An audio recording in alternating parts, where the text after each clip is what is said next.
اس وقت کیوں نظر آتا ہے؟ وجہ سب سے بڑی یہ ہے کہ اس کا ایمان مکمل نہیں ہے. ایمان تو ہے لیکن وہ ایمان کامل جس کا تقاضا قرآن کا چاہتا ہے، جس کا تقاضا مصطفیٰ چاہتے ہیں. اگر وہ ایمان کامل پیدا ہو جائے تو تنہا مسلمان دنیا میں انقلاب پیدا کر سکتا ہے، لوگوں کی زندگیوں کے اندر انقلاب لا سکتا ہے. میں آپ کو بتاؤں میرے پیارے آقا صلی اللہ علیہ وسلم کے پیارے دیوانوں، ہمارا کون سا کام آج اللہ کے لیے ہو رہا ہے؟ اللہ اکبر. نماز کے اندر دکھاوا، حج کے اندر دکھاوا، زکات میں دکھاوا، سخاوت میں دکھاوا، دینی محافل میں دکھاوا. تقریباً جگہوں پر اللہ رحم و کرم فرمائے، سب کی نیتوں کو میں نہیں جانتا، لیکن ہم آج مخلوق کے دکھاوے کی تو فکر کرتے ہیں، خالق کے حوالے سے ہم سوچتے نہیں کہ معبود کی رضا کے لیے کیا کر رہے ہیں. اب میں آپ کو بتاؤں معبود کی رضا کے حوالے سے حضور نے کیا فرمایا؟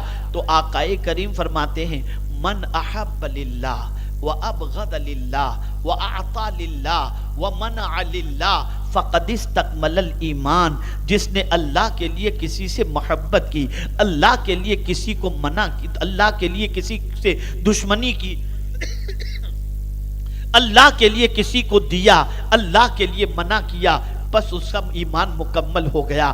آج ہم دیکھیں تو صحیح ہمارا کون سا کام اللہ کے لیے ہو رہا ہے، ہمارا کون سا قدم اللہ کی رضا کے لیے اٹھ رہا ہے. اے رسول اعظم صلی اللہ علیہ وسلم کے دیوانوں، آپ کے ضمیر کو جھنجھوڑنے کے لیے قرآن کی ایک آیت کے ذریعے میں آپ کے ضمیر کو جھنجھوڑتے ہوئے سوال پوچھنا چاہوں گا کہ ہم نے اللہ کی رضا کے لیے کون سا قدم اٹھایا؟ آئیے میں آپ کو بتاؤں، رب قدیر نے حضرت موسیٰ کلیم اللہ علیہ الصلاۃ والتسلیم سے ارشاد فرمایا اپنی قوم کو لے کر کوہ طور پر آ جاؤ. مبلغین کی توجہ چاہوں گا اور آپ سب کی بھی توجہ چاہوں گا. سب پروردگار نے حضرت موسیٰ علیہ السلام سے فرمایا اپنی قوم کو لے کر کوہ طور پر آ جاؤ. حضرت موسیٰ نے اپنی قوم سے فرمایا چلو کوہ طور پر چلتے ہیں. قوم چلی حضرت موسیٰ علیہ السلام کے ساتھ، لیکن نبی کی چال اور قوم کی چال میں فرق تو ہوتا ہے، نبی کی چال اور امتی کے چال میں فرق تو ہوتا ہے. نبی نبی ہوا کرتا ہے، امتی امتی ہوا کرتا ہے. اللہ اکبر. حضرت موسیٰ علیہ السلام اپنی قوم کو لے کر کوہ طور کی طرف جب بڑھ رہے تھے تو قوم پیچھے رہ گئی، موسیٰ علیہ السلام آگے چلے گئے. جب موسیٰ علیہ السلام کوہ طور پر پہنچے تو پروردگار نے فرمایا اے موسیٰ تمہاری قوم کہاں ہے؟ لِمَ تَعْجَلِكَ عَنْ قَوْمِكَ یا موسیٰ، تم نے اپنی قوم سے آنے میں جلدی کیوں کی؟ تم جلدی آ گئے، قوم کو پیچھے کیوں چھوڑ دیا؟ اب اللہ کی رضا دیکھو.